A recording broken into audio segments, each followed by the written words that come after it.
In downtown Silver Spring, a stretch of Ellsworth Drive is being prepped for a makeover. Refashioning the pavement mural is Chalk Riot, a public art production company specializing in paint and chalk, founded by Chelsea Ritter Sorensen. We got to give it a fresh coat of white paint, and the white just helps make the colors pop once we get into the colors on this design.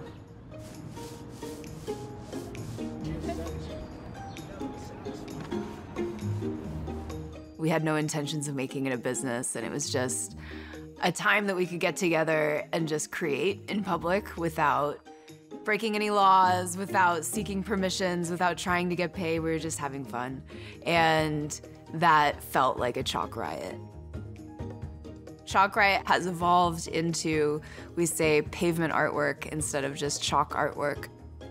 We've become nerdy experts on the types of sidewalks that exist or the types of asphalt that exist. And each of those different types require different art mediums, and each project has different goals as far as how long we want the artwork to last, or on the flip side, how easily it needs to be washed away.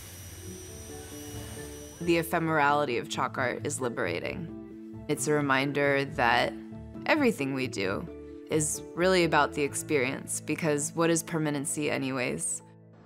The Ellsworth Drive design is intended to stay in place for a year, and it's sponsored by Peterson Companies, which manages downtown Silver Spring. It keeps things interesting and fresh and fun and unexpected, and it gives the community a chance to see what Chelsea and her team can do. Ritter Sorensen met one member of her team, Ann Gill, at the 2019 Women's March, for which they both made protest art. By training, Gill is an illustrator. My preferred medium is digital art. Doing the pavement art, it's a good switch. I'm learning in a different style because mine is really graphic-y, like line work. I was like, oh, let me learn chalk art and let me learn how to be a little bit looser with my painting.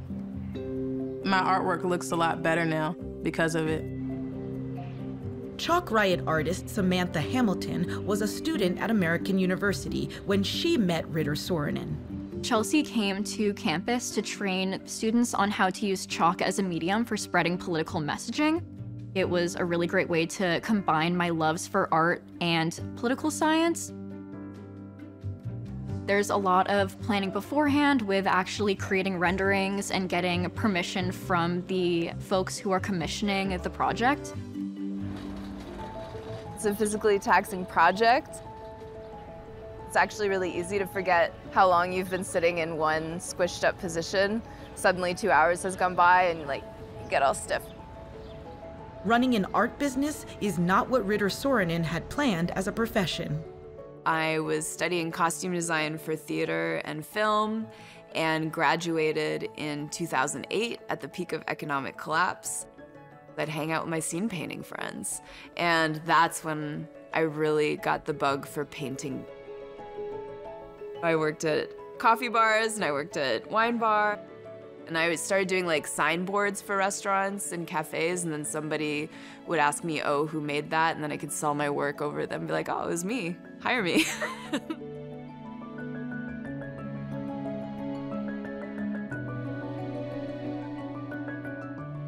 The original chalk artists are called Madonnari, which means a person who is drawing the Madonna. People would pay their respects for how good the art was or how beautiful the art was by putting coins onto the drawing. This sparked the tradition that is still around today. Following in the Madonnari's footsteps, Ritter Sorensen found success busking in Europe. I'd be out creating art and meeting other artists in cities where street art was a huge deal, still is a huge deal. Then I hopped over to the Fringe Festival in Perth, Australia, and there were buskers of all different types, from drag performers to acrobats to me with my chalk. So I learned a ton and also got steeped in that culture for the first time where I could ask really vulnerable questions of okay, how do we make this work? When you're at the foot of humanity, when you're at the foot of traffic. You hear everything, you see everything, and just the act of creating on the ground sparks dialogue. To be able to do that and make money kind of became my dream job. After stints in Europe, Australia, Mexico, and California, Ritter-Saarinen relocated to Washington, D.C. I noticed, working on the ground here, that aggressive driving is serious and it's different than other cities.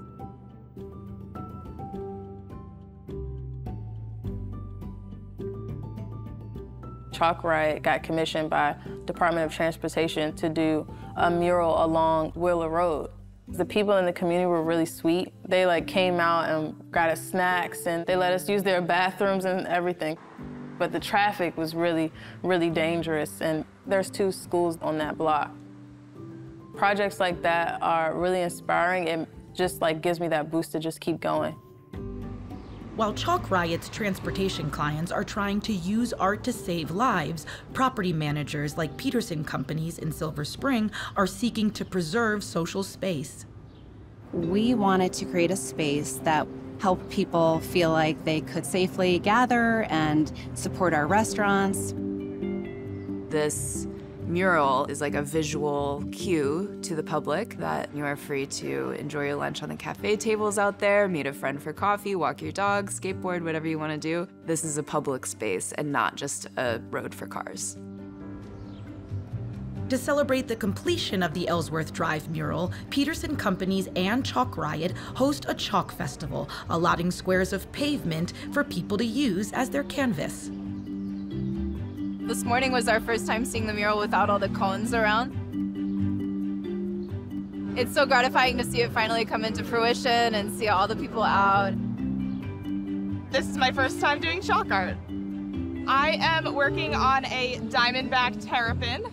I went to the University of Maryland, so go Terps. I'm 14 years old and I'm from Wheaton, Maryland. I think afros give really flowy texture kind of vibes, so to me, I associate that in my head with jellyfish. When you step out of your home and you see your community livened up with art installations like the street mural and then events like today's Chalk Fest, this is the reason that you are not shopping online. By fully exercising that public space and bringing people out and fostering local businesses, public space remains public. You can find Chalk Riot's work across the city, from a tribute to DC jazz legend Shirley Horn at 6th and O Streets Northwest to a riff on artist Alma Thomas's style near her former home at 15th and O Streets Northwest. There are pavement art events across the nation throughout the year. Learn more at chalkartnation.com. Hi, I'm Felicia Curry, host of WETA Arts. To get more ideas on what to see and do in the DC arts community, be sure to subscribe to our channel. Thank you for your support.